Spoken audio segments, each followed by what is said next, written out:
संत रामपाल जी महाराज एक ऐसे महान संत जिन्होंने अपनी सतभक्ति, तत्व ज्ञान, करुणा और सेवा के बल पर समाज में नई मिसाल कायम की है। संत रामपाल जी महाराज की अगुवाई में उनके सभी सतलोक आश्रमों से समाज कल्याण के अद्भुत कार्यों ने समाज को सुनहरे भविष्य की एक नई उम्मीद दिखाई है। संत रामपाल जी महाराज से नाम दीक्षा लेने के बाद लाखों लोगों की लाइलाज बीमारियां जैसे कैंसर, एड्स आदि ठीक हुई।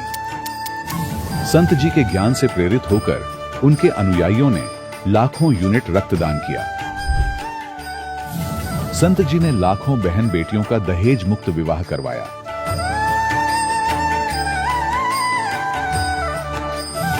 संत जी ने लाखों लोगों का नशा छुड़वाया, करोड़ों उजड़े परिवार बसे। संत जी के आश्रमों में समागम के दौरान निःशुल्क नेत्र चिकित्सा, दंत चिकित्सा प्रदान की जाती है। संत रामपाल जी महाराज द्वारा समय समय पर पर्यावरण संरक्षण के उद्देश्य से बड़े स्तर पर वृक्षारोपण किया जाता है। संत जी ने जरूरतमंदों को तत्काल राहत पहुंचाने के लिए एम्बुलेंस सेवा शुरू की। संत जी अपने अनुयायियों को देहदान के लिए प्रेरित करते हैं, जिससे मानवता की सेवा और चिकित्सा क्षेत्र में सुधार हो सके। संत रामपाल जी महाराज के सभी आश्रमों में हर रोज निःशुल्क भंडारा आयोजित किया जाता है, जहां हर वर्ग, हर जाति और हर धर्म के लोग एक साथ बैठकर भोजन करते हैं।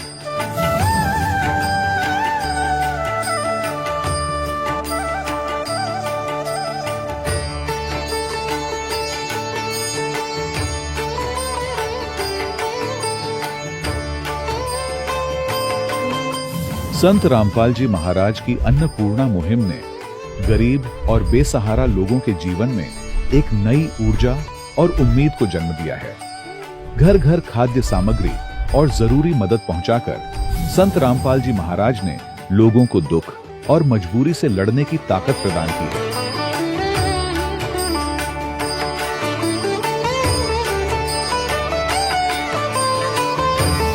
संत रामपाल जी महाराज द्वारा गरीब लोगों के लिए घर बनवाने का अद्भुत कार्य एक ऐसी मिसाल कायम कर रहा है जो सदियों सदियों संत जी की उदारता और दया भावना के तौर पर जाना जाएगा।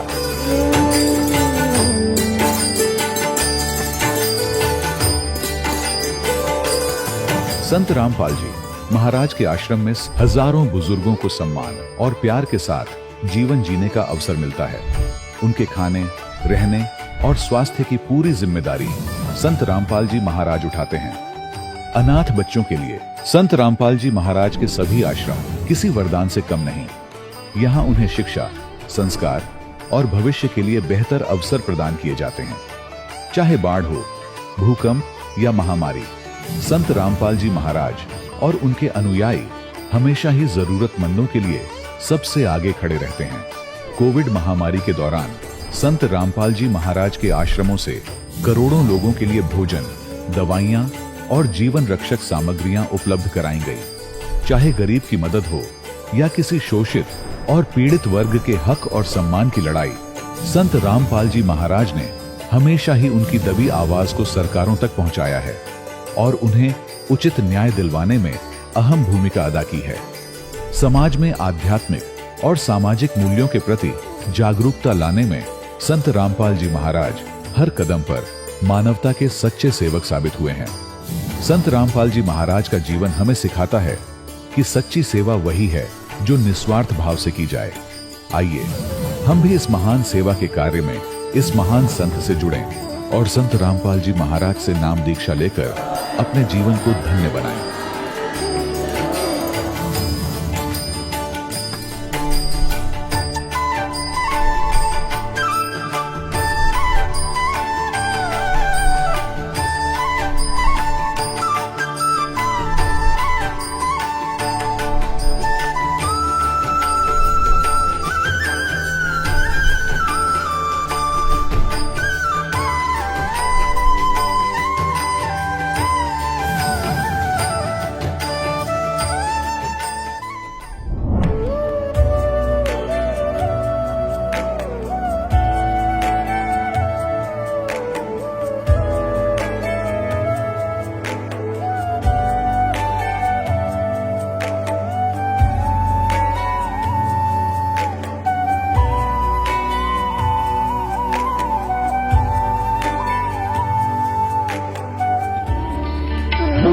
परमात्मा को पाने तथा उसका वास्तविक लाभ प्राप्त करने के लिए पवित्र बाइबल में प्रमाण है कि प्रभु ने मनुष्य को अपना ही स्वरूप बनाया।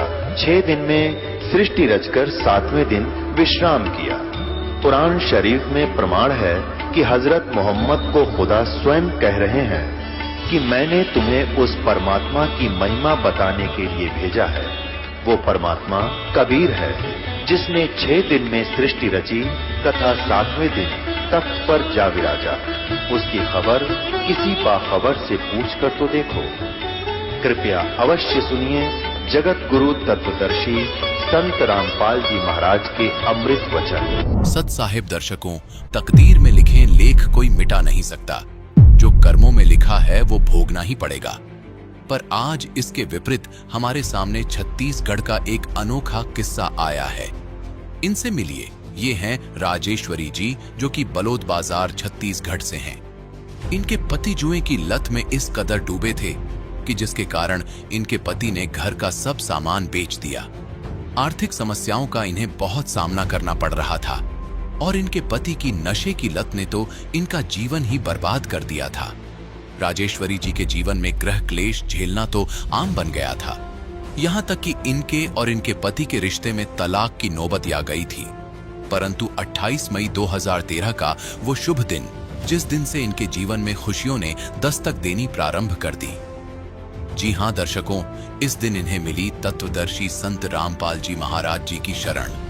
संत जी के शुभ आशीर्वाद से इनकी तकदीर में लिखे लेख बदल गए और समस्याओं से राहत मिली। इनकी माइग्रेन की समस्या दूर हुई और अब घर में अपना जीवन सर्व सुख शांति से जी रहे हैं। सिर्फ इतना ही नहीं, बल्कि और भी न जाने कितने अनेकों चमत्कार इनके साथ हुए, जिसे पूरा जानने के लिए अब आप सुनिए राजेश्वरी जी की जीवन परिवर्तन की सच्ची कहानी, उन्हीं की जुबानी। नमस्कार जी। सत साहिब सर। क्या नाम है जी आपका? राजेश्वरी दासी। कहाँ से हैं जी आप? बलौदा बाजार जिला छत्तीसगढ़ से। संत रामपाल जी महाराज से नाम दीक्षा आपने कब ली? 28 मई 2013 को। राजेश्वरी जी, आपने क्या क्या भक्ति साधनाएं की हैं अभी तक? कृपया हमारे दर्शकों को बताएं। हम कबीर पंथी में जुड़े हुए थे दामाखेड़ा से। मेरे पिताजी ने नाम ले रखा था, वही भक्ति करते थे और मैं श्री कृष्ण भगवान की और शंकर भगवान की भक्ति करती थी। तो फिर आप संत रामपाल जी महाराज जी की शरण में कैसे गईं? मेरी माँ जी अपने मायके गई हुई थी, वहाँ से उसके भतीजा ने उसको ज्ञान गंगा पुस्तक दी। फिर वो लाए, उसको पढ़ के हम परमात्मा का ज्ञान समझे। संत रामपाल जी महाराज का सत्संग देखते थे 2012 से, तब हमको सब समझ में आ गया। फिर हमारी शादी नहीं हुई थी उस समय, तो 2012 में हम जुड़ नहीं पा रहे थे। शादी होने के बाद 2013 में गए नाम दीक्षा लेने के लिए। संत रामपाल जी महाराज से सतलोक आश्रम में जाकर नाम दीक्षा लिए। तो क्या लाभ मिले आपको संत रामपाल जी महाराज से नाम दीक्षा लेने के बाद? सर, शादी होते ही मेरे सिर में बहुत ज़्यादा दर्द रहता था, बहुत ज़्यादा दर्द रहता था। यहाँ पे बहुत गर्म हो जाता था दर्द के मारे। और मेरे पति मुझे उस समय दीक्षा नहीं लिए थे, तो ये तांत्रिक वगैरह के पास लेकर जाते थे और वो सब घोटी वगैरह सब निकालते थे सिर से। उससे कुछ नहीं हो रहा था, सिर का दर्द ज्यों का त्यों ही था। तब हम ज्ञान समझ चुके थे उससे पहले, तो इससे कुछ नहीं होने वाला, हम वहीं जाएंगे। तब हम परमात्मा के पास शरण में गए, दीक्षा लिए और परमात्मा ने हमें आशीर्वाद दिए। संत रामपाल जी महाराज ने हमारे सिर पे हाथ रखा। हमने कहा, परमात्मा हमारे सिर में बहुत दर्द रहता है, मालिक दया करो। संत रामपाल जी महाराज ने कहा, बेटा भक्ति करो, सब ठीक हो जाएगा। तब से लेकर आज तक हमारे सिर में कोई दर्द नहीं है सर।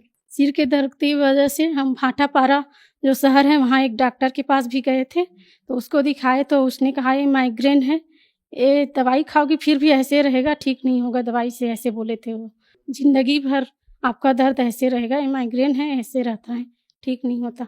तब हम परमात्मा की शरण में गए, संत रामपाल जी महाराज जी के आशीर्वाद दिया मालिक ने, तब हमारा सिर का दर्द ठीक हुआ। और सर, मेरे बच्चेदानी में सूजन हो गई थी, मेरे कमर में बहुत ज़्यादा दर्द रहता था। तब हम डॉक्टर के पास गए तो उसने कहा कि आपको सोनोग्राफी करवानी पड़ेगी। तो हमने सोनोग्राफी करवाई तो उसमें कहा कि आपके बच्चेदानी में सूजन है, या तो आपको ऑपरेशन करवाना पड़ेगा या फिर आपको दवाई खाना पड़ेगा। तो हमने कुछ नहीं किया सर, घर आ गए, परमात्मा से प्रार्थना लगाई संत रामपाल जी महाराज जी से कि परमात्मा बच्चेदानी में सूजन कह रहे हैं और ऑपरेशन के लिए बोले हैं, और दूसरे दिन फिर आदेश आया कि सब ठीक हो जाएगा। तब हम फिर से 4 दिन बाद चेकअप करवाने गए ज्योति हॉस्पिटल में। तो वहाँ वो मैडम ने बोला, चेक करते करते ही बोला, किसने भगा दिया बेटा आपको, आपके बच्चेदानी में कोई प्रॉब्लम नहीं है, आप बिल्कुल ठीक हैं। ये संत रामपाल जी महाराज जी ने हमें लाभ दिया। बहुत ज़्यादा दर्द रहता था सर, मैं घर का काम भी नहीं कर पाती थी और मेरे 2 बच्चे थे, उनको संभालना मुश्किल हो गया था सर। परमात्मा ने बहुत सारे लाभ दिए, मालिक ने। ये मेरी रिपोर्ट है सर। मैं इसको जब रिपोर्ट करवाई तो डॉक्टर ने बोला था कि आपको या तो ऑपरेशन करवाना पड़ेगा या फिर आपको दवाई खानी पड़ेगी। तो हमने ना ऑपरेशन करवाया ना दवाई खाई। संत रामपाल जी महाराज जी से प्रार्थना लगवाई थी, उसी के बाद से मैं बिल्कुल ठीक हूँ सर, कोई दर्द नहीं है, बिल्कुल ठीक हूँ। और एक बार मेरे कमर से लेकर पैरों तक बहुत ज़्यादा दर्द हो रहा था सर, मैं खड़ा भी नहीं हो पा रही थी, घर का कोई काम भी नहीं कर पा रही थी। फिर परमात्मा से प्रार्थना लगाई, फिर ठीक हो गया सर। और मेरी बच्ची एक छोटी, जब मैं प्रेगनेंसी थी उसको, छोटी वाली को, तो 5वां महीना चल रहा था, फिर बीच में ही वो मिसकैरेज का मतलब खतरा हो गया। तो मैंने परमात्मा का चरणामृत पी लिया और रात को एक भगतमती का इंटरव्यू आया कि मैंने चरणामृत पी तो मेरा वो बच्चा सही हो गया, ठीक हो गया। तो मैंने भी ऐसे की तो तुरंत ही वो जो आया था वो बंद हो गया, मालिक की दया से, संत रामपाल जी महाराज जी की दया से। और वो बच्ची 7वें महीने में जन्म ले ली और आज बहुत तंदुरुस्त है, 3 साल की हो चुकी है। और मेरे पति बहुत शराब पीते थे सर, जुआ भी खेलते थे, जुआ खेल खेल कर पूरे जो बंटवारे में ज़मीन पाई थी सब बेच दिए थे, कुछ भी नहीं रखते घर में हर चीज़ बेच देते थे जुआ खेल खेल के। बहुत मेरी ज़िंदगी नरक जैसी हो गई थी। परमात्मा संत रामपाल जी महाराज ने मुझे दया करी, मालिक ने, और वो सुधर गए। पूरा आर्थिक स्थिति खराब हो गया था सर, उसको जुआ खेलते खेलते शराब इतना पीते थे, बहुत ज़्यादा। हम दोनों का तो तलाक ही होने वाला था सर, परमात्मा की दया से आज है। एक ने तो उसको भविष्यवाणी भी कर दिया था कि आपकी पत्नी आपके साथ नहीं रहेगी, ये आपको छोड़कर जाएगी। और हम लोगों का ऐसा हो नहीं वाला था सर, तलाक भी हो जाता। मैं आ गई थी अपने मायके, फिर परमात्मा से प्रार्थना लगाई तो वो अपने आप आए और उन्होंने भी नाम दीक्षा ली मालिक से, संत रामपाल जी महाराज जी से। जैसे कि आपने बताया कि आपने संत रामपाल जी महाराज से नाम दीक्षा ली और आपको बहुत सारे लाभ मिले, तो जो दर्शक आज आपको टीवी पर देख रहे हैं और वो भी आपके जैसे ही लाभ लेना चाहते हैं, तो वो संत रामपाल जी महाराज से लाभ कैसे ले सकते हैं? परमात्मा संत रामपाल जी महाराज जी का सत्संग आज विभिन्न चैनलों में आता है, उसके नीचे पीली पट्टी चलती है, उसके में नंबर होता है, उस नंबर में आप फ़ोन लगाइए और परमात्मा से नाम दीक्षा लीजिए। धन्यवाद जी। दर्शकों, अभी आपने सुने संत रामपाल जी महाराज से दीक्षा प्राप्त करके सुखी हुए भक्त के अनुभव। अब देखिए जगत गुरु तत्वदर्शी संत रामपाल जी महाराज के मंगल प्रवचन। गुरुजी जाकर मंदिर में अपनी पूजा अर्चना करने लग गए। आकाशवाणी हुई उस मंदिर में और भगवान शिव के पुजारी थे वो पंडित जी। आकाशवाणी हुई, भगवान शिव ने कहा कि रे धुरत, तेरे को 1 लाख वर्ष के लिए नरक में डालूंगा। ये आकाशवाणी सुन ली गुरुजी ने। अपने आत्मा कबीर साहब कहते हैं, बहुत प्यारा बालक माँ का। पिता को अपना बेटा या बेटी बहुत प्यारी होती है, लेकिन माँ को पिता से भी कई गुना और प्रेम बच्चों में होता है, स्वाभाविक है। और कहते हैं गुरु जी को उससे भी 100 गुना होता, माँ से भी ज्यादा 100 गुना प्यारे होते अपने शिष्य। उनके भविष्य के बारे में वो इतना चिंतित रहता है। कहते हैं बहुत प्यारा बालक माँ का, उनसे बढ़कर शिष्य गुरुओं का। तो यहाँ गुरुजी ने जब सुना कि कागभूषण को, उसका नाम कुछ अन्य था, कि भगवान शिव कैसे नाराज हो गए इस बालक पर, क्या गलती की। वो एकदम छोड़कर पूजा को आया कि बेटा क्या गलती की तूने, अक्षमा याचना कर। अरे बालक दर शिव का ध्याना, ताते बख्शे तेरे प्राणा। तो उसने पूछा, तो गुरुजी ने प्रार्थना की, हे भगवान शंकर, हे महाराज, क्या गलती होगी आपके बच्चे से, माफ करो बालक है, माफ करो बालक है। तब आकाशवाणी हुई कि इस धूर्त ने मेरे भक्त की इंसल्ट की है, जब ये गुरु के साथ ऐसा व्यवहार कर सकता है तो मेरे साथ कैसा करेगा। पुण्यात्माओं, परमेश्वर कबीर जी भी कहते हैं कि गुरु गोविंद कर जानियो, रहियो शब्द समाए, मिले जब दंडवत बंदगी, नहीं तो पल पल ध्यान लगावे। गुरु मानुष कर जानते ते नर कहिए अंध, हुआ दुखी संसार में फिर आग गए यम के फंद। तो शंकर भगवान ने कहा कि इस धुरत ने जब ये गुरु की बेइज्जती कर सकता है तो मेरे लोक में आकर ना जाने क्यों धुमसता रहेगा। ऐसे धुरत की मुझे आवश्यकता नहीं है, इसको नरक में ठोकूंगा 1,00,000 वर्ष के। अब गुरुजी ने फिर कई घंटों तक प्रार्थना की, आपका बालक है, बच्चा है, क्षमा करो दाता, कुछ हल्की सजा करो इसकी। तब उसने कहा कि भाई देखो, मेरा वचन खाली नहीं जागा, जो बोल दिया ये वापस मैं ले नहीं सकता, इसको नरक में तो रहना पड़ेगा, लेकिन वहां यमदूतों से इसको कष्ट नहीं होने दूंगा।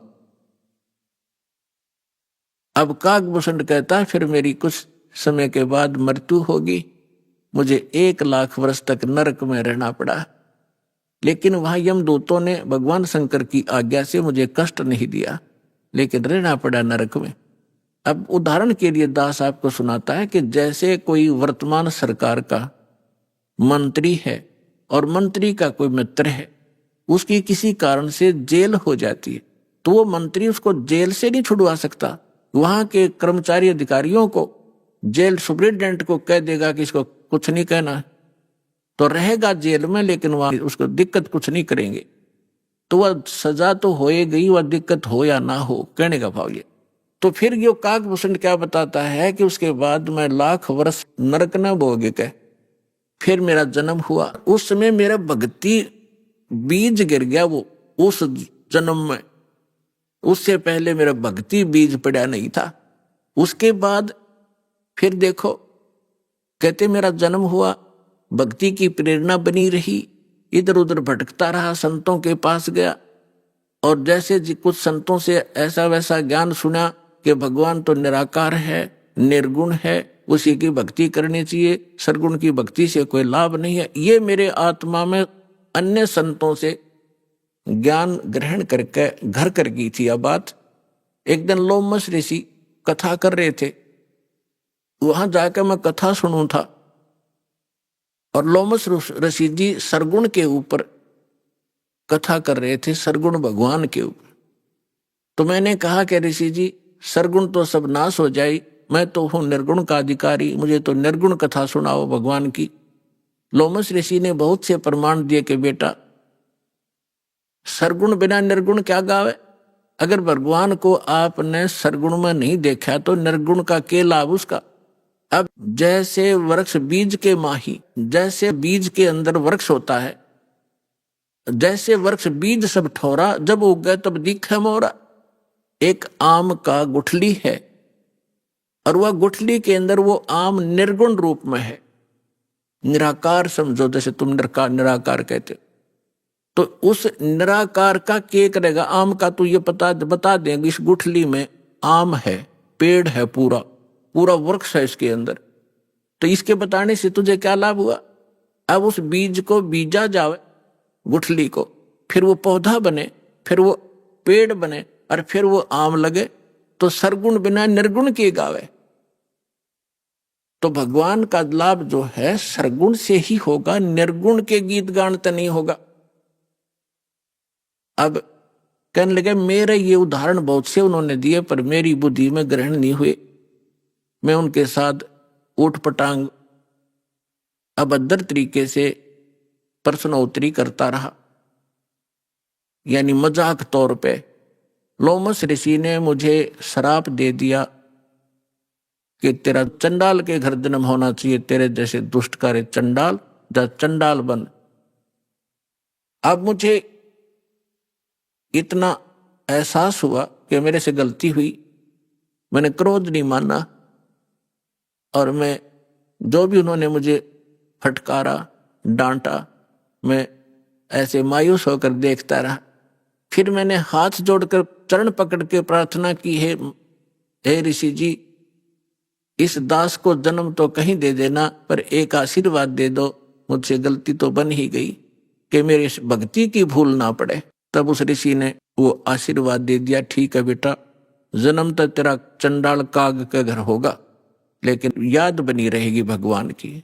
तो फिर उसने बताया कि मेरा एक काग चंड नाम का काग था, देवता, और ब्रह्मा जी की पत्नी अपनी हंसनी को लेकर जो ऋतु पर आई थी, उसको गर्भवती कराना था, काग चंड के यहाँ लेगी।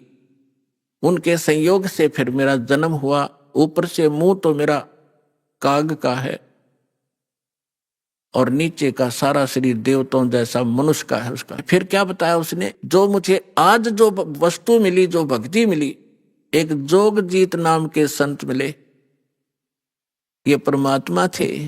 कहते हैं गोता मारूं स्वर्ग में जा बैठूं पाताल, गरीब दास ढूंढता फिरूं अपने हीरे मोती लाल। कहते फिर एक जोगजीत नाम के एक संत मिले, वही परमात्मा स्वयं संत रूप में कहीं भी प्रकट हो जाते। तो उन्होंने मुझे वो ज्ञान सुनाया, गुरु जी मैंने कभी सुना नहीं था, लेकिन प्रारंभ में जब मैंने ज्ञान सुना, मेरे मन में बड़ा जो है दुख हो रहा था कि ये विष्णु जी और ब्रह्मा जी और शिव जी से ऊपर कोई शक्ति बता रहा है। लेकिन मुझे वो डर था कि संत के साथ बेअदबी नहीं करनी चाहिए, क्योंकि मैं पहले भुगत भोगी था। लोमश ऋषि के साथ मैंने उठपटांग प्रश्नोत्तरी करके मैं बड़ा दुख पाया था। मैं उनसे विवाद नहीं किया, लेकिन नम्रता से प्रश्न करता रहा, मन में फिर करता रहा। अंत में ऐसा समझ में आया, गुरु जी आज मैं जिस अतिथि में आज मैं हूं, और जो ज्ञान मुझे प्राप्त है और जो भक्ति मुझे प्राप्त है, शायद किसी को होगी। तो कहने का भाव ये है कि उसमें भक्ति बीज पड़ा कितनी कठिनता से, कि 6 महीने तक ज्ञान सुनता रहा, नाम लेने की नहीं सोची। इतना अंदर हमारे जो पाप कर्म घर कर चुके होते हैं, जिन्होंने किसी जन्म में भक्ति ना की हो, और फिर भक्ति की शुरुआत हुई और परमात्मा ने उस आत्मा को अपनी शरण में लेने के लिए सारी क्रिया की।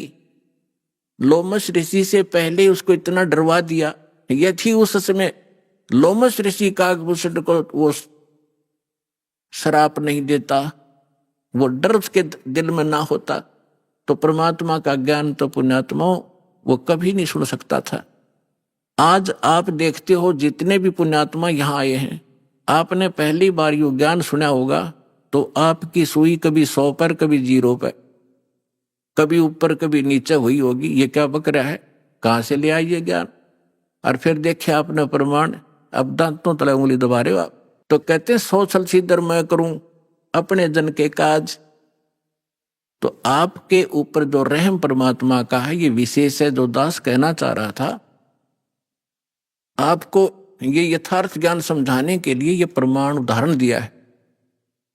आप जी पुण्यकर्मी प्राणी हैं, पूर्व जन्म के मनुष्य थे, आपके अंदर भक्ति की आस्था विद्यमान थी, आपने शीघ्र ग्रहण कर लिया। और जो आपके घरों में अब संतान आएंगी वो भगवान के कोटे से आएंगी, बहुत अच्छी होंगी, उनकी तो आपने भविष्य की चिंता करने की जरूरत नहीं रहेगी।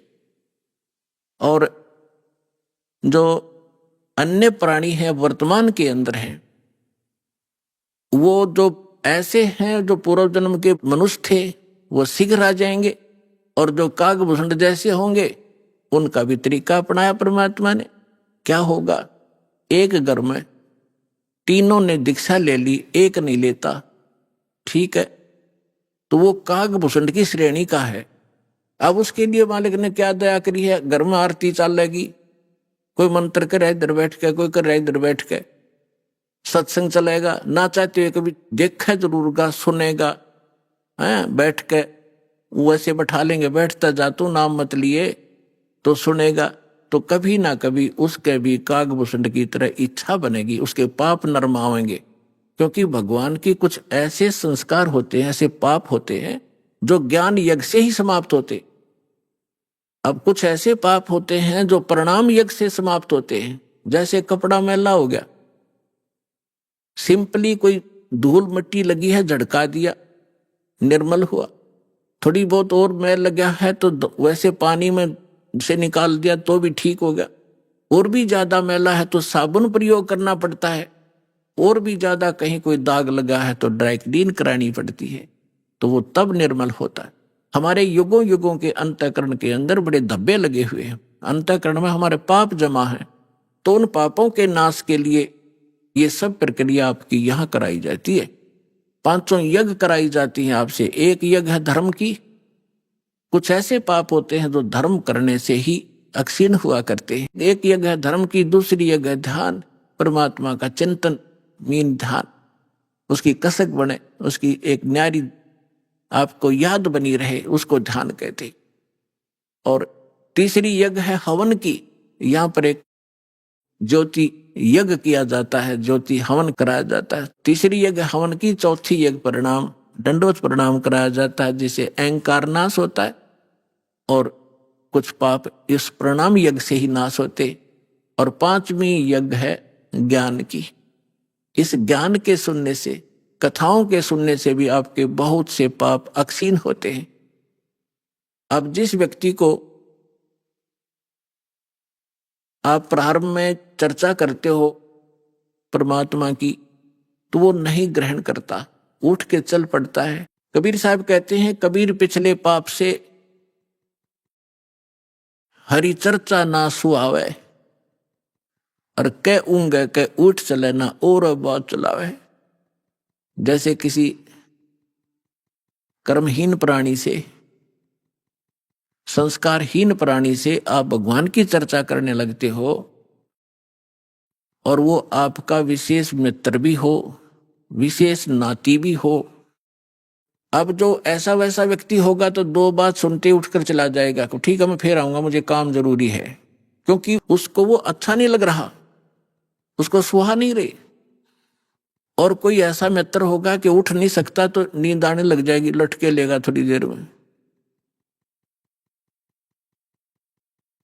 या फिर कोई विषय बदल देगा कि सुन मेरी बात सुना, सा है वहां फलाना था, सा फलाना था, वहां जाना है, वहां चलेगा। वो सुन ही नहीं सकता क्योंकि उसको वो अच्छा नहीं लग रहा। तुलसीदास जी कहते हैं, तुलसी पिछले पाप से हरि चर्चा ना भावे। भाव माने अच्छी नहीं लगे। जैसे कहते हैं मैंने, मुझे रोटी नहीं भाती, मुझे नहीं अच्छी लगती।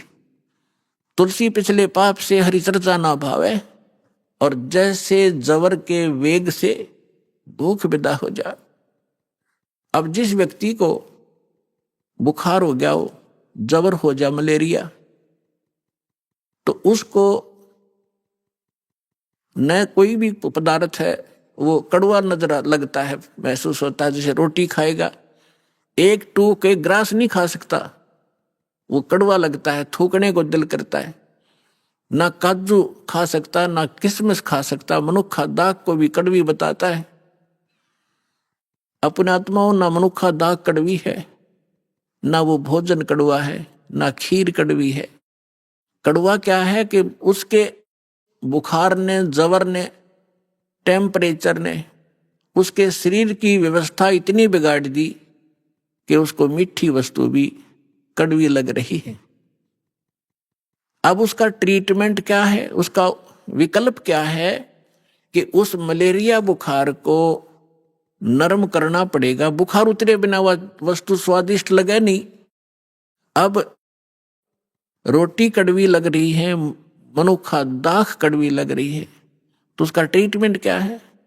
कड़वी गोली ही खानी पड़ेगी कुनीन की, और ना चाहते भी खानी पड़ेंगी। और उनके खाने से फिर वो जबर ठीक होगा। जब जबर उतर जाएगा, और फिर देखना सूखी रोटी सब्जी छोड़ भूख लगेगी। जब घर वाले कहें सब्जी बना दो ना, रोटी दे फटाफट, सब्जी तो फिर देखूंगा। और पहले सब कुछ आगे रख देते थे तो भी खाने को दिल नहीं करता था।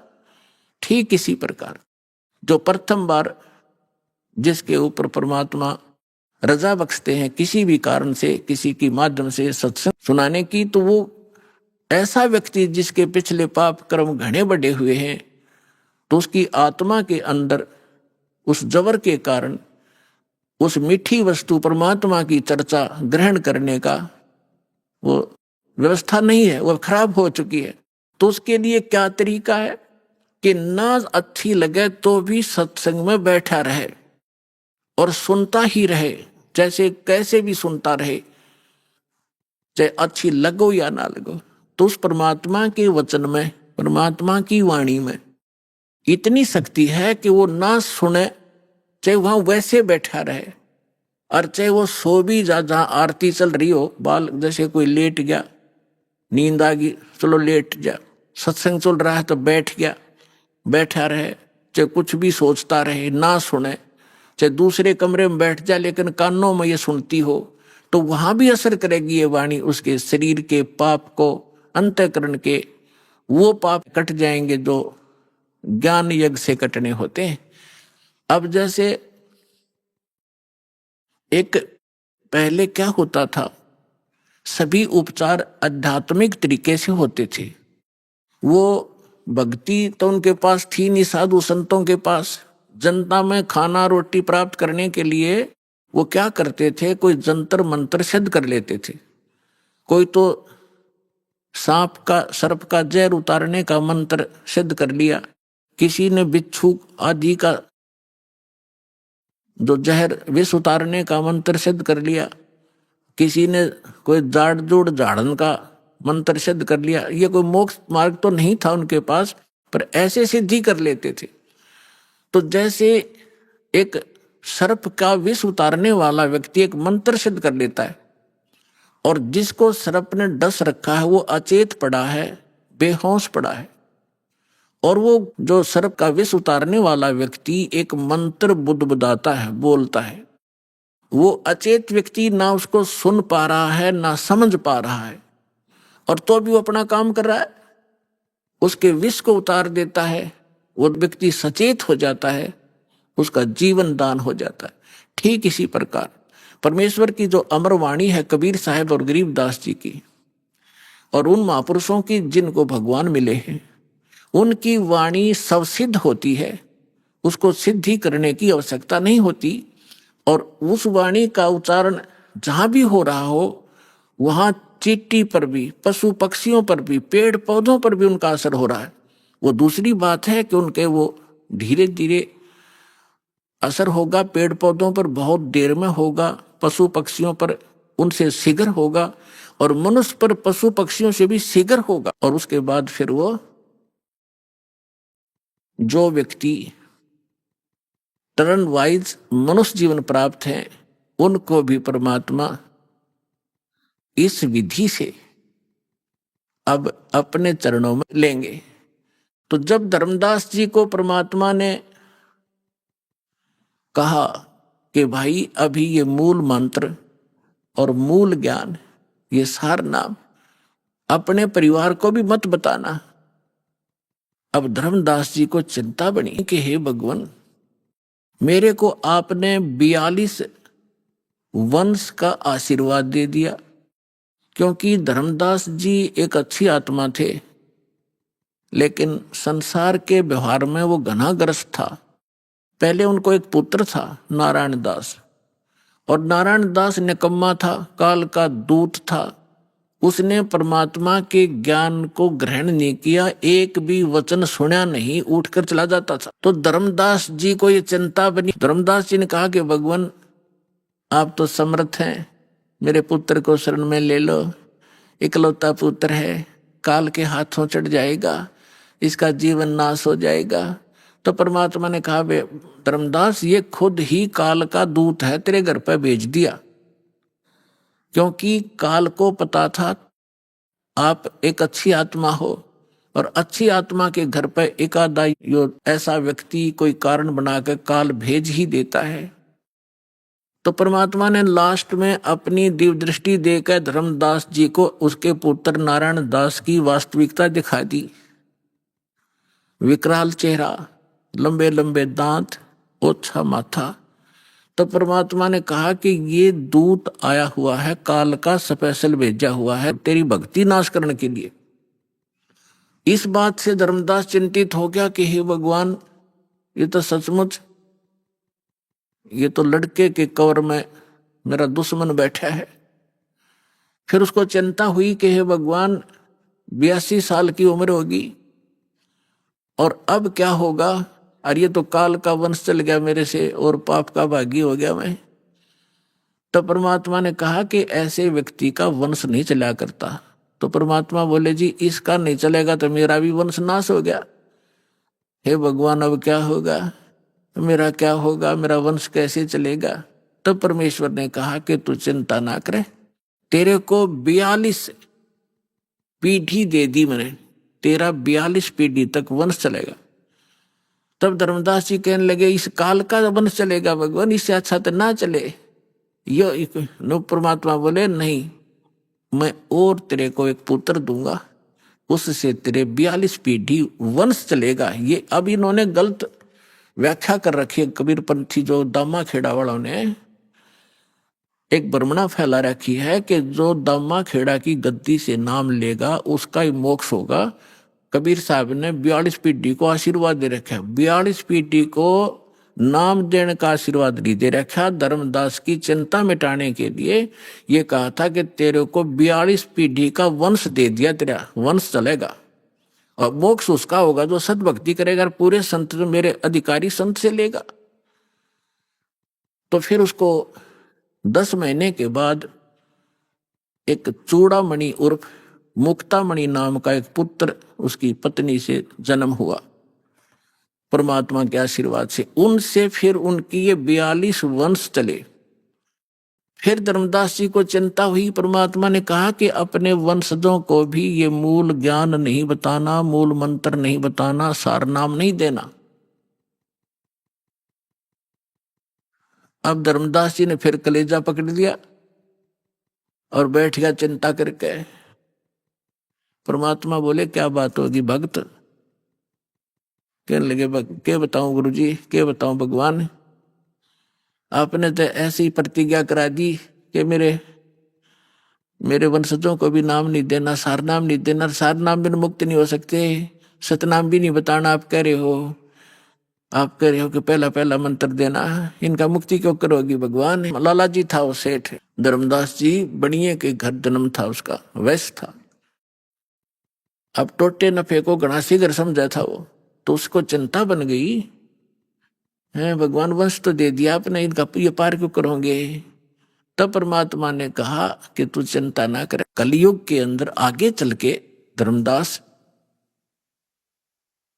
मैं एक भक्ति समय आवेगा और उस समय सभी पार होंगे और मैं फिर आऊंगा और तेरे वंशजों को जो मंत्र दे दिया और ये मेरी वाणी पढ़ते रहेंगे ज्ञान यज्ञ, इससे भी मानव शरीर प्राप्त हो जाते हैं, लेकिन मोक्ष नहीं होगा। तेरे वंशजों को प्रथम मंत्र देंगे, मेरी वाणी का पाठ करते रहेंगे, इससे इनको मानव शरीर प्राप्त होते रहेंगे। तब धर्मदास जी ने कहा जी फिर मानव शरीर का क्या बनेगा, जब सार नाम नहीं मिला, सतनाम नहीं मिलाता है, तो ज्ञान से परिचित हो चुका था वो। तब परमात्मा ने कहा कि आगे चल के जब ये भक्ति योग शुरू होगा तब मैं फिर आऊंगा और फिर तो सारी सृष्टि को पार करूंगा, तेरे बच्चे भी पार होंगे, तेरे वंशज भी पार होंगे। अब क्या बता रहे परमात्मा के धर्मदास, एक बार मेरा और इस काल का, यहाँ के किस ब्रह्मांड के मालिक ब्रह्म का एक संवाद हुआ था। इसने मुझसे प्रतिज्ञा करा ली थी कि 3 युगों में जीव थोड़े ले जाना और चौथे युग में आप कितने ही जीव मुक्त करा लेना। तो मैंने इसको तथा वस्तु कर दी थी, ठीक है जो तू कह रहा है वो मुझे स्वीकार है। परमात्मा ने कहा कि फिर मैंने उससे कहा था कि जब चौथा युग, जब कलयुग आई तब हम अपना अंश पठाई। जब चौथा युग कलयुग आवेगा, उस कलयुग की जो बीचली पीढ़ी होगी, बीचली पीढ़ी का समय बताया है परमात्मा ने कि कब ये भक्ति स्टार्ट होगी, बीचली पीढ़ी कहां से स्टार्ट होगी। जब कलयुग बीतता 5500 पाचा, तब ये वचन मेरा होगा साचा। तो 5505 कलयुग कब बीता है? सन 1997 से। और 1997 में इस दास को परमेश्वर कबीर जी मिले थे। उन्होंने कहा था कि अब ये सारनाम और सतनाम बेटा सार्वजनिक कर देना, मैं तेरे साथ रहूंगा, पूरा विश्व हमारे साथ होगा, सबका कल्याण करेंगे।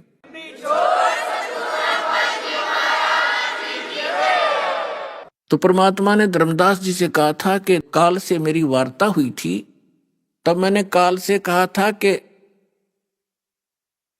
विनती तोर मान में लीनी, कि जो तूने विनती की है काल के 3 युगों में थोड़े जीव ले जाना, चौथा युग जब कलयुग आवे तब तब शरण जीव बहु जावे, ऐसा वचन हर मोह दीजय, तब गमन संसार ही कीजय। तब परमात्मा ने कहा था विनती तोर लीन में मानी, और मोह को ठगे काल अभिमानी। फिर परमात्मा ने कहा कि चौथा युग जब कलयुग आई, तब हम अपना अंश पठाई। जब चौथा युग कलयुग आवेगा तब हम अपना अंश अपनी प्यारी आत्मा को भेजूंगा। अब उसको ये कहे कि मैं आऊंगा या ऐसे आऊंगा, तो वो काल नहीं समझ पावा था। इसलिए परमात्मा कहते हैं सो छल छिद्र मैं करूं अपने जन के काज। तो क्या बताया था कि चौथा युग जब कलयुग आई, तब हम अपना अंश पठाई। काल फंद छूटे नरलोई, काल का फंद, काल का बंधन छूटे नरलोई, सब नर नारियों का ये बंधन छूटेगा और सकल सृष्टि परवानिक होई। पूरा विश्व मंत्र लेगा, परवानिक माने दीक्षित होगा।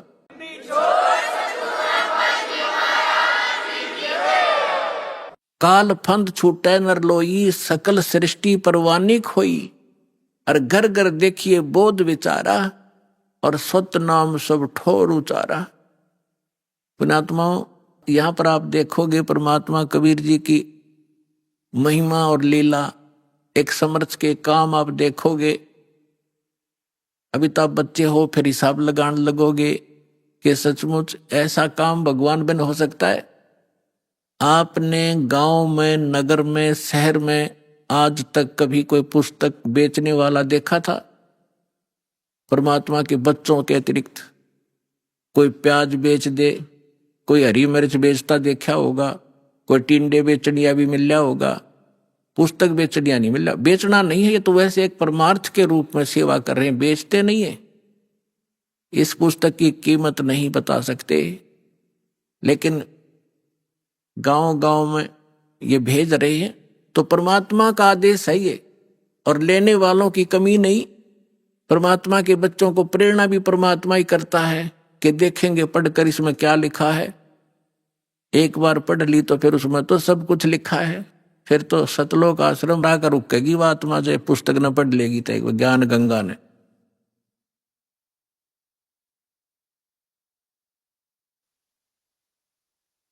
तो परमात्मा ने बोला था उस समय 600 वर्ष पहले, पुण्यात्माओं, उसका एक एक वचन 100 का 100 सत्य होगा, किसी डूम बाट के गीत नहीं, समर्थ का वचन है। अभी आपने सुने संत रामपाल जी महाराज के मंगल प्रवचन। आइए अब सुनते हैं संत रामपाल जी महाराज से नाम दीक्षा लेकर सतभक्ति करके अद्भुत लाभ प्राप्त करने वाले अनुयायी के विचार। दर्शकों, भारत संतों महात्माओं की पावन भूमि रहा है। ऐसे ही हम वर्तमान समय में देखें तो धर्म गुरुओं की बाढ़ सी आई हुई है, और पढ़े लिखे लोग भी अपने कष्ट निवारण के लिए इन्हीं अलग अलग गुरुओं को अपनाते हैं। ऐसी ही एक महिला श्रद्धालु के अनुभव से आज हम आपको परिचित करवाने जा रहे हैं। ये हैं शिक्षिका परमीत कौर जी, मुंबई महाराष्ट्र से। इनकी माताजी को भूत प्रेत की समस्या थी, जिसके निवारण के लिए इन्होंने कोई देवी देवता और कोई साधु संत नहीं छोड़ा। इन्होंने आसाराम जी, सुधांशु जी, सतपाल जी, धन धन सतगुरु सहित चेन्नई की जानी मानी कल्कि फाउंडेशन में अपने जीवन का बहुत बड़ा अरसा बिताया है। इन्होंने अपने जीवन में बहुत संघर्ष किया और नकली धर्म गुरुओं के पास काफी पैसा लुटाया, परंतु उन साधु संतों के पास सही भक्ति साधना न होने के कारण इन्हें कोई लाभ नहीं मिला। अपितु पिताजी का व्यवसाय ठप हो गया और कर्जे में डूब गए। इसी दुख की घड़ी का सामना करते हुए इनकी माताजी को टीवी चैनल पर एक पूर्ण संत के विषय में जानकारी मिली और उनके आश्रम में जाने के बाद जो हुआ वह सुनकर आप आश्चर्यचकित रह जाएंगे। जो लाभ इन्हें अन्य धर्मगुरु पैसा लेकर भी नहीं दे पाए, वो लाभ उस आश्रम में उस पूर्ण संत की दिव्य आध्यात्मिक शक्ति ने इन्हें निशुल्क दे दिए। दर्शकों, वो पवित्र स्थान था पूर्ण संत रामपाल जी महाराज जी द्वारा संचालित सतलोक आश्रम। 2013 में वहां जाने के पश्चात इन्हें अनेकों अद्वितीय लाभ हुए। इनकी माताजी की भूत प्रेत बाधा ठीक हुई, इनके पति ने नशा करना त्याग दिया, बच्चे शारीरिक रूप से स्वस्थ हुए और मानसिक व आर्थिक लाभ मिला। अब आप स्वयं सुनिए परमीत जी का साक्षात्कार, उस पूर्ण संत की दिव्य आध्यात्मिक शक्ति का अद्भुत चमत्कार। बहन जी नमस्कार। सच साहिब जी। क्या नाम है जी आपका? मेरा नाम परमीत कौर चंडोक है। परमीत जी कहाँ से आए हैं आप? मैं मुंबई से आई हूँ, महाराष्ट्र से। क्या करते हैं आप? मैं टीचर हूँ CBSE स्कूल में। संत रामपाल जी महाराज से कब जुड़े आप? मैं 2013 में संत रामपाल जी महाराज से जुड़ी हूँ। संत रामपाल जी महाराज से आप 2013 में जुड़े हैं। इससे पहले भी आप कोई साधना करते होंगे। आप पहले क्या साधनाएं करते थे? जी, मैंने बहुत सारी भक्ति साधना की है। जैसे कि मैं महाराष्ट्र में रहती हूँ, तो मैंने जितने भी देवी देवता हैं महाराष्ट्र में उन सब की भक्ति की है। और फ्रॉम चाइल्डहुड, लाइक मैंने 3 इयर्स की एज से एट द टिल 20 इयर्स तक मैंने भक्ति साधना की है। और मैंने सारे देवी देवताओं की भक्ति की है। गुरुद्वारे में हम जाते थे, गुरुद्वारे की भक्ति की है। आपने संत रामपाल जी महाराज से नाम दीक्षा ली। आपने पहले किसी साधु संत से नाम दीक्षा ले रखी थी? जी सर, आपने बहुत इंटरेस्टिंग सवाल किया है। मैंने ऑल ओवर इंडिया के बहुत सारे साधु संतों से भक्ति की है। जैसे कि आसाराम महाराज है, सुधांशु जी महाराज है, निर्मला देवी है, और कलगी फाउंडेशन करके एक चेन्नई में बहुत बड़ा फाउंडेशन है, वहाँ पर किया है। और मैंने सुधांशु जी महाराज से भी 2 साल, सतपाल जी महाराज के पास से भक्ति ली है। और मैंने गोरक्षनाथ के रिलेटेड एक महाराष्ट्र में संत है, तो उनसे नामदान लिया है। और मैंने ऐसा कोई साधु संत नहीं छोड़ा, छोटा बड़ा। जसवीर सिंह ऐसा ही करके एक संत है, उनके पास भी गए थे। तो मैंने टोटल 9-10 संतों से भक्ति ली है।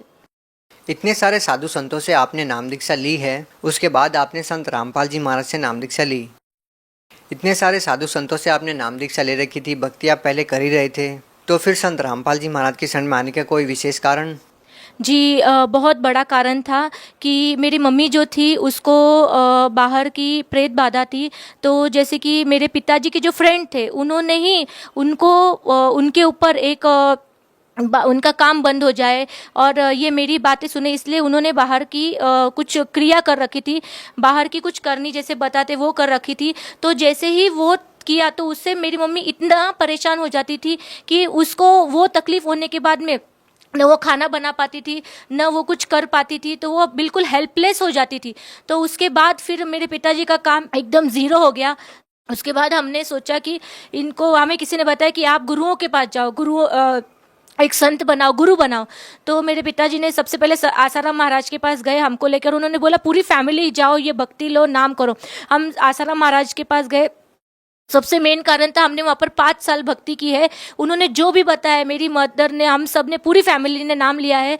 5 साल हमने आसाराम महाराज जी के पास किया है, लेकिन वहाँ से मेरी मम्मी को कोई लाभ नहीं हुआ। तो मेरी मम्मी को बहुत ज़्यादा बाहर की बाधा पीड़ा की तकलीफ थी, और मेरे पिताजी का काम डे बाय डे ज़ीरो हो गया था। मैं 8th स्टैंडर्ड में थी, मेरे पढ़ाई का खर्चा एवरेज हाई लेवल पे चल रहा था। मेरा एक ब्रदर था, उसका भी पढ़ाई का खर्चा बहुत हाई था, तो हम ये सब एक्सपेंसेस एफोर्ड नहीं कर पा रहे थे। बहन जी, आप विभिन्न संतों के पास गए, आखिर आपकी समस्या क्या थी कि आपको इतने सारे संतों के, महंतों के, इतने सारे बाबाओं के आपको चक्कर लगाने पड़े? आखिर आप लोगों को समस्या क्या थी?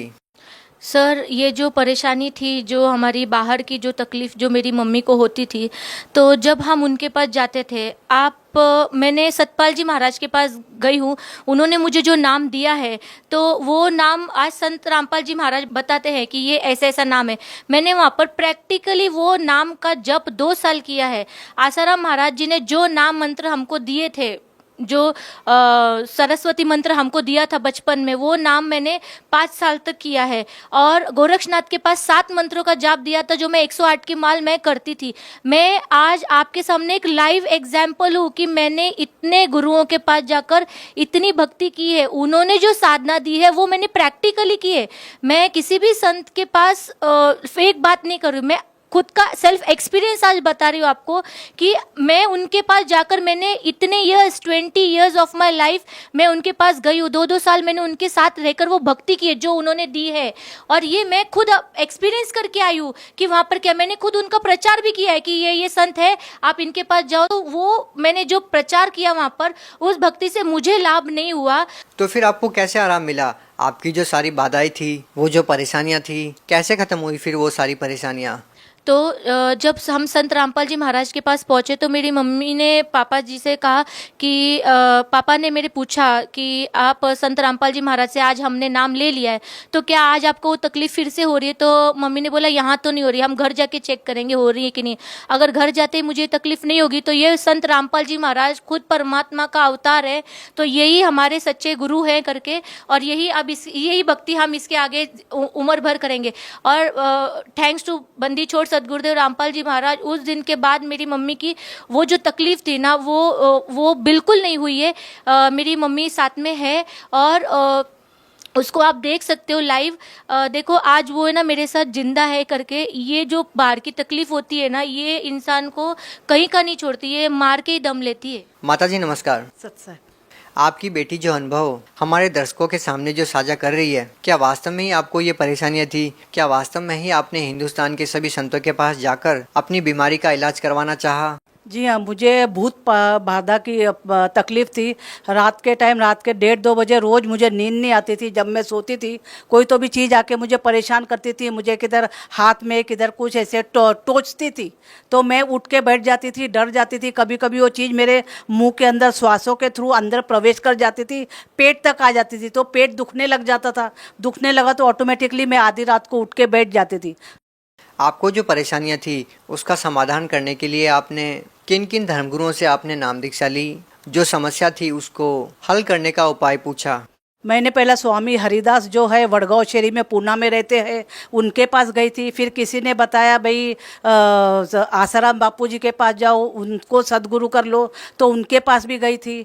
उनके पास से भी आराम नहीं आया। फिर सुधांशु जी महाराज के पास गई, और फिर जो देवी रहती है, दुर्गा माता रहती है, कल्की फाउंडेशन वालों ने बोला कि आप दुर्गा यज्ञ करो।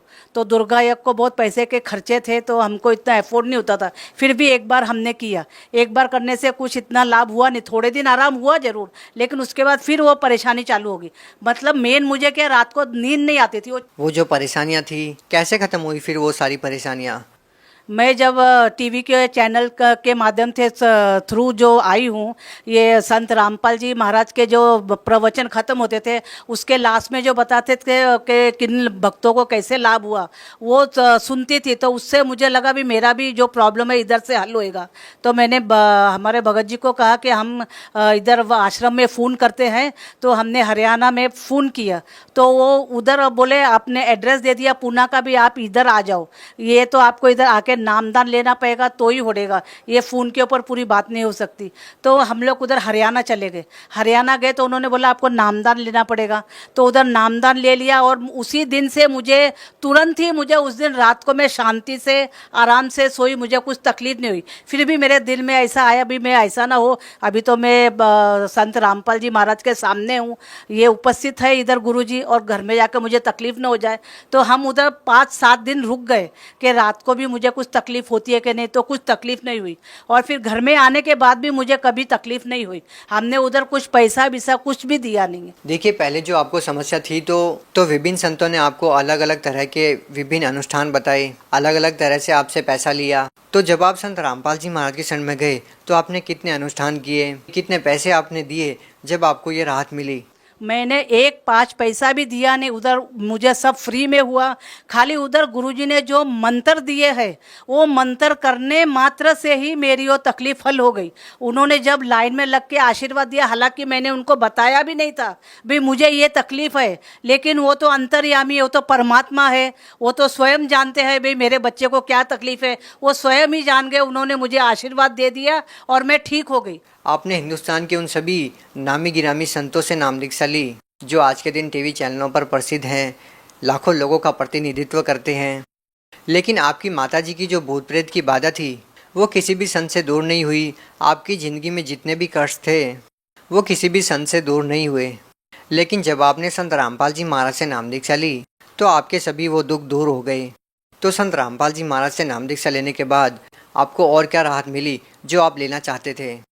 सर मुझे सिर्फ संत रामपाल जी महाराज के पास से नाम मात्र लेने से जिस दिन मैंने नाम ले लिया उसके बाद मेरे हस्बैंड बहुत ड्रिंक करते थे और मैंने 20 साल भक्ति क्यों की थी कि शायद मैं लाइफ जब मेरा मैरिज होगा उसके बाद मुझे कुछ परेशानी नहीं होगी।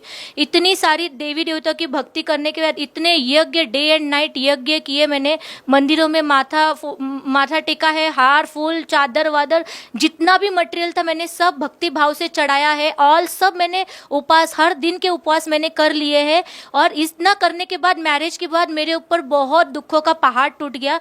तो उस दिन मैंने पिताजी को बोला, तुमने तो मुझे बोला था कि सब भक्ति करो ताकि शादी के बाद तुमको सब बेनिफिट होंगे। मेरे लाइफ का मैंने बोला एक भी बेनिफिट नहीं है, मैं डे एंड नाइट में वर्स्ट सिचुएशन में जा रही हूँ। मेरे हस्बैंड बहुत ड्रिंक करते थे, वो ड्रिंक की वजह से उनका बहुत बार एक्सीडेंट हो गया है, उनका बिजनेस टोटली लॉस में गया और मेरे 2 छोटे बच्चे थे, मैं होमलेस हो गई। वो बिजनेस इतना लॉस में गया और 4 व्हीलर बिक गई। मैं रेंट के घर पे रहने के लिए आई। मैंने बोला इतना भक्ति करने के बाद इतने दुखों में कोई नहीं जी सकता है। मैंने सब मंदिरों में जाना स्टॉप कर दिया था और मैं कुछ भी नहीं करती थी। मैं फिर बाद में मेरे पिताजी ने मुझे बताया कि आप एक बार संत रामपाल जी महाराज से नाम ले लो। तो उसके बाद मैंने बोला ठीक है। पिताजी बोला ये लास्ट अपने लाइफ का प्लीज एक बार करो।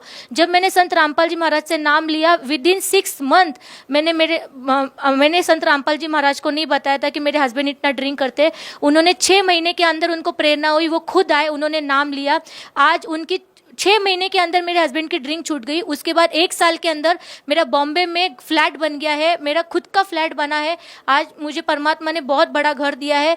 3 इयर्स के बाद मुझे कार मिल गई है। मेरा बिजनेस आज टॉप इस पे फ्लो हो रहा है। स्पेयर पार्ट का हमारा बिजनेस है। आज इतना बिजनेस हमें अच्छा, मेरे 2 बच्चे थे कंटिन्यूस बीमार होते थे, हॉस्पिटलाइज करना पड़ता था उन्हें। आज दोनों बच्चे मेरे बहुत स्वस्थ थे, पैसों का खर्चा नहीं है और उस दिन के बाद मेरे हस्बैंड का कभी एक्सीडेंट नहीं हुआ। और सबसे बड़ा भक्ति लाभ है ना मुझे भक्ति का मिला है। देखो मैं भक्ति के लिए टाइम देती थी, इसलिए मैंने 20 साल अपनी लाइफ के टीनेज के जो एंजॉयमेंट के ईयर्स होते हैं ना वो मैंने भक्ति में लगाई। एक बोली भाव जो मेरा था ना वो मैं भक्ति की मैं परमात्मा पाना चाहती थी, क्योंकि मैंने संतों की वाणी में सुना है कि मानव जीवन में परमात्मा की प्राप्ति करनी होती। तो एक सच्ची भक्ति संत रामपाल जी महाराज ने मुझे दिए, निष्काम भाव से दिए, कुछ बिना एक्सपेक्टेशन के, बिना पैसों से मुझे उन्होंने वो भक्ति दी है और मुझे सद्भक्ति मिली है। उस सिर्फ नाम मात्र से आज मेरे हर एक काम हो गए। आज मेरे पास हर एक वो सुख है जिसके लिए आप आज हर जगह पे आज हम बिजनेस करते हैं। आज यंग जनरेशन है ना भक्ति नहीं करती है, क्या बोलती है उतना ही टाइम हम बिजनेस में लगाएंगे ना हमको ये फैसिलिटीज मिलेगी। आज नाम मंत्र से भक्ति की जो सही भक्ति सद्भक्ति जो वेदों में लिखी है, गीता में लिखी है, कुरान शरीफ में लिखी है, बाइबल में लिखी है, वो सब भक्ति से आज मुझे इतना लाभ हुआ है ना कि आज मेरे घर में हर वो सुख है। आज मेरा बिजनेस इतना हाई फ्लो है कि मैं आज सेकेंड घर की भी प्लानिंग कर सकती हूँ, एक सेकेंड इन्वेस्टमेंट की भी प्लानिंग कर सकती हूँ। तो ये जो सारे बेनिफिट है ना ये उस भक्ति का फल है जो मुझे संत रामपाल जी महाराज जी के पास से मिला है। बहुत बहुत धन्यवाद। सच साहेब।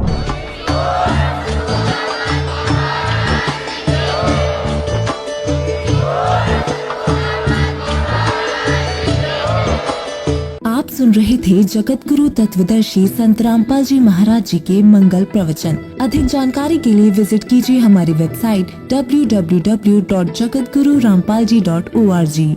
संत रामपाल जी महाराज जी के शुभ आशीर्वाद से पूरे विश्व भर में 500 से भी ज्यादा नाम दीक्षा केंद्र हैं, जिन पर संत रामपाल जी महाराज जी द्वारा ऑनलाइन निशुल्क नाम दीक्षा दी जा रही है। अपने नजदीकी नाम दीक्षा केंद्र का पता करने के लिए संपर्क करें 8222880541।